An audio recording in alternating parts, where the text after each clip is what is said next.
क्या करूं, मैं इतनी सुंदर हूं तो। श्रीवास्तव मौसी का जब बेटा हुआ था, उन्होंने तभी ठान लिया था कि अपने बेटे के लिए सबसे सुंदर लड़की का हाथ मांग कर लाएंगी। श्रीवास्तव मौसी को भी बचपन से हीरोइन बन के रहने का बड़ा शौक था, तो बहू भी उनको हीरोइन जैसी ही चाहिए थी। एक दिन उन्होंने मिस गाजियाबाद डिम्पल से उसकी शादी करवा दी। यहाँ बस एक ही दिक्कत थी, डिम्पल को फेस मास्क बनाना तो आता था, पर आटा गूंथना नहीं आता था। बातें तो पक्की पक्की करती थी, पर रोटियां कच्ची पक्की बनाती थी।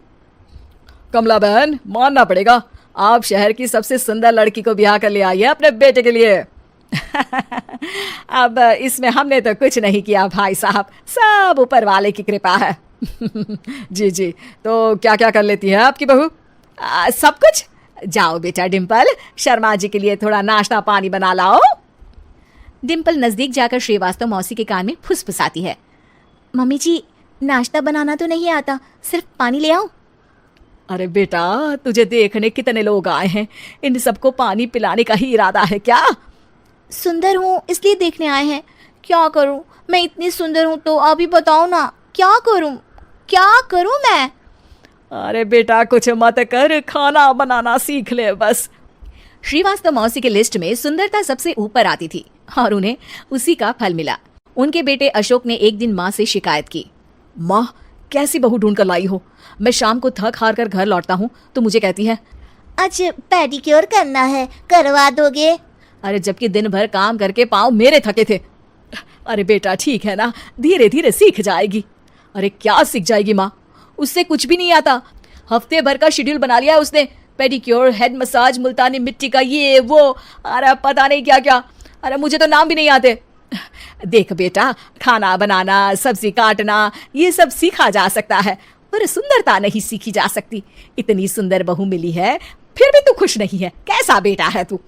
श्रीवास्तव मौसी का मानना था कि समय रहते बहू सब सीख जाएगी, पर मिस गाजियाबाद से शादी कराने के बाद घर का जो नाम हुआ है वो जरूरी है। अरे सबकी बहू खाना बना लेती है, हमारे घर में तो काम वाली दीदी भी है, पर हमारे घर में जितनी सुंदर बहू है ना, उतनी किसी के घर में नहीं। ऐसा श्रीवास्तव मौसी सबको कहती रहती। फिर एक दिन वो हो गया जो नहीं होना चाहिए था, डिम्पल को पिंपल हो गया। डिम्पल घर में छुपी बैठी थी, पर ऐसी खबर छिपती कहाँ है। शर्मा जी घर में अपने बेटी की शादी का न्योता देने आए तो उन्होंने पूछ लिया, अरे आज आपकी बहू नहीं दिख रही? हाँ, वो ना थोड़ा काम में बिजी है, आती ही होगी। और इतने में डिम्पल सही में किसी काम से वहां आ जाती है। बस शर्मा जी की नजर पड़ जाती है डिम्पल के पिंपल पर, जो उन्हें चांद पे दाग जैसा लगता है। पूरे शहर में बात फैल जाती है कि डिम्पल को पिंपल हो गया है। ये दिक्कत काफी गंभीर थी और श्रीवास्तव मौसी को पता था कि अगर ऐसा चलता रहा तो उन्होंने जो हासिल किया था सब मिट्टी में मिल जाएगा। उन्होंने फट से डिम्पल को अपने कमरे में बुलाया। अरे बेटा, शर्मा जी के बेटे की शादी एक हफ्ते में ही है, हमें उससे पहले ही तुझे वापस सुंदर बनाना पड़ेगा। तू बता, तुझे मेकअप के लिए क्या क्या चाहिए? डिम्पल की दी गई लिस्ट का सामान श्रीवास्तव मौसी शाम को ही ले आती है और उसके बाद शुरू होता है डिम्पल का मेकओवर। एक हफ्ते में सारे क्रीम्स पाउडर टेस्ट हो चुके हैं और डिम्पल और श्रीवास्तव मौसी रेडी हो जाते हैं शर्मा जी के बेटे की शादी के लिए। शादी के दिन डिम्पल बहुत सुंदर लग रही थी। श्रीवास्तव मौसी को उम्मीद थी कि बस अब तो हर जगह वो और डिम्पल ही छाए रहेंगे, चाहे शादी किसी की भी हो। पर जब वो शादी में पहुंचते हैं तो उन्हें बाहर शर्मा जी लोगों का स्वागत करते मिलते हैं। अरे कमला जी, सही समय पर आई है, आप ही का इंतजार था। हमने भी हमारे बेटे के लिए मिस अहमदाबाद ढूंढी है। डिम्पल और श्रीवास्तव मौसी दोनों के मुंह खुले के खुले रह जाते हैं शर्मा जी की बहू को देखकर। वो तो डिम्पल से भी ज्यादा सुंदर थी। क्यों, हमने भी अच्छी बहू ढूंढी है ना? हाँ शर्मा जी, बाकी आजकल के जमाने में सुंदरता से क्या होता है भाई। देखो, बूढ़े तो सब होते हैं, मैं तो मानती हूँ कि बस रोटियां गोल बना दे, इससे ज्यादा क्या चाहिए। सुंदरता का क्या है, ढल जाती है, पर गुण वो हमेशा रहते हैं।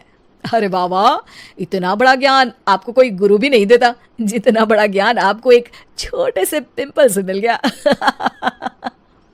अगले दिन जब अशोक डिम्पल से बात कर रहा होता है, कल शादी में मिस अहमदाबाद के बाद सब मिस गाजियाबाद यानी तुमको ही देख रहे थे। क्या करूं, मैं इतनी सुंदर हूं तो आप ही बताओ, क्या करूं? क्या करूं मैं तो कहती हूँ कि घर का कोई काम कर या फिर बाहर अपने लिए कोई काम ढूंढ ले। है? क्या कहा माँ जी? हाँ जी, सुंदरता का क्या है? कल तूने मिस अहमदाबाद से मात खाई, आगे कोई मिस हैदराबाद आ जाएगी या मिस फैजादाबाद आ जाएगी, इसलिए काम पर ध्यान दो। हाँ। और कुछ महीनों बाद, अरे बहू, काम करने के बाद तू सुंदर नहीं, अति सुंदर हो गई है।